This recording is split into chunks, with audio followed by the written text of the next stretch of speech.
Hi everyone, welcome to the class on coordination chemistry. Coordination chemistry is very important in terms of general topic as well as for competitive exams. For any competitive exam on chemistry, we generally get 10% marks in coordination chemistry itself. So it is very important to learn coordination chemistry from competitive point of view also, be it JEE or NEET, or be it MSc entrances, or be it CSIR exam, or any government competitive exam based on chemistry exam, we will get 10% marks from coordination chemistry topic itself. Right, we will start this class just by learning first three D block elements, that is 3D series, 4D series, and 5D series. As usual, we must remember these elements in each column. So scandium, yttrium, lanthanum, scandium, yttrium, lanthanum, titanium, zirconium, hafnium, titanium, zirconium, hafnium, vanadium, niobium, tantalum, vanadium, niobium, tantalum, chromium, molybdenum, tungsten, chromium, molybdenum, tungsten, manganese, technetium, rhenium, manganese, technetium, rhenium, iron, ruthenium, osmium, iron, ruthenium, osmium, cobalt, rhodium, iridium, cobalt, rhodium, iridium,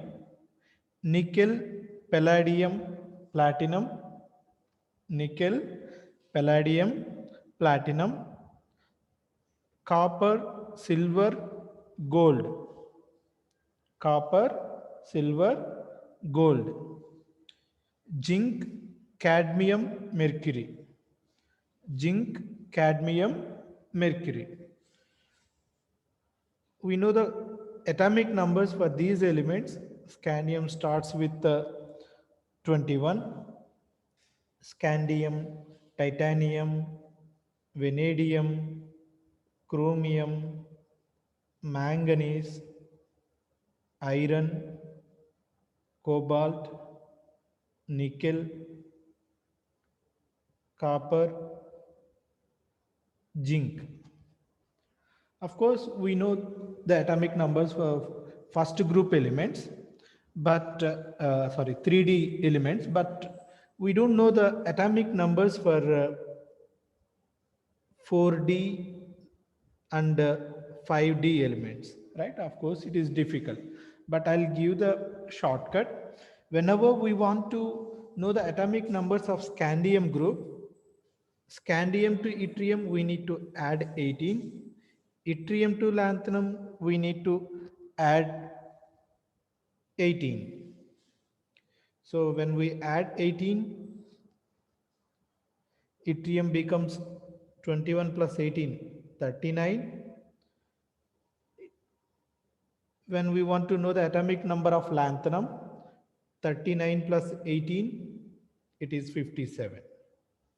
So this is how we can easily identify the atomic numbers.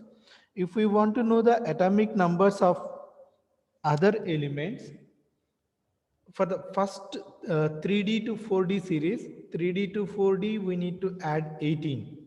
There is no problem for any of these elements. For all these elements, you just add 18. For example, if we want to know the atomic number of ruthenium, just add 18 to 26 because it is iron group. But in case of 5D, what happens? After lanthanum, we will have lanthanides. We will have lanthanides, the 4D series, where we will have 14 elements in the lanthanide series. So after lanthanum, we have 14. That means we need to add 14 to this 18. So 14 plus 18, it becomes 32. So from zirconium onwards, whenever we want to know the atomic number of 5D element, what we need to add? We need to add 13. So from first group 3D to 4D, we need to add 18. From 4D to 5D, from zirconium, for first group it is 18 only, but after first element, that is from zirconium onwards, we need to add 32. So here, for example, if we want to know, it is 48, and here it is 32. 32 plus 48, it becomes 80. So this is how we need to identify the atomic numbers of these elements. And particularly among these elements, we know mercury is special. Mercury is the only liquid metal. It is the only liquid metal in the periodic table. And these elements are called coinage elements,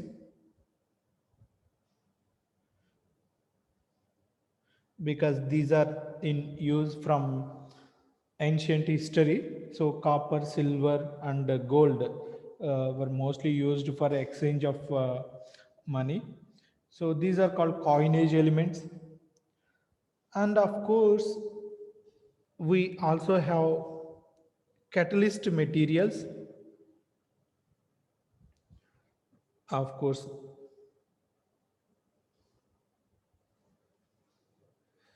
these are all mostly used as a CH activation catalyst or a coupling reagents. And of course, some of them are also used in reduction. Palladium and platinum are also used in reduction. These five elements are used for CH activation or coupling reactions. So to just start the coordination chemistry, it is always a good practice to learn first three D block elements, that is a 3D series, 4D series, and 5D series. We will start with simple definitions of coordination chemistry and double salts. When we add two or more inorganic salts, first they will form addition compounds. What are addition compounds? Addition compounds will form when stoichiometric amounts of two or more stable compounds join together. I'll give some examples of addition compounds. For example, when KCl is mixed with magnesium chloride, it generates KCl, MgCl2, 6H2O. This is called as carnallite. When we mix stoichiometric amount of these elements, these inorganic compounds, KCl and MgCl2 on water, it generates carnallite. Similarly, when we mix stoichiometric amounts of potassium sulfate and aluminum sulfate, here it takes 24 molecules of water, it generates an addition compound which is called as potash alum.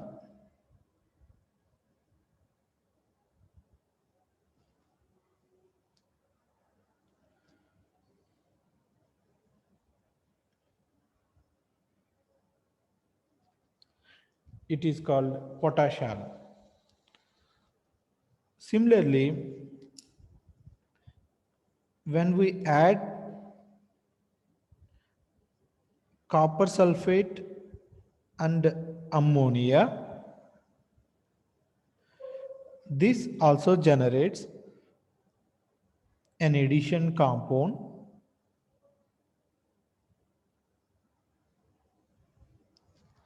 Its nomenclature is different. This is also an addition compound.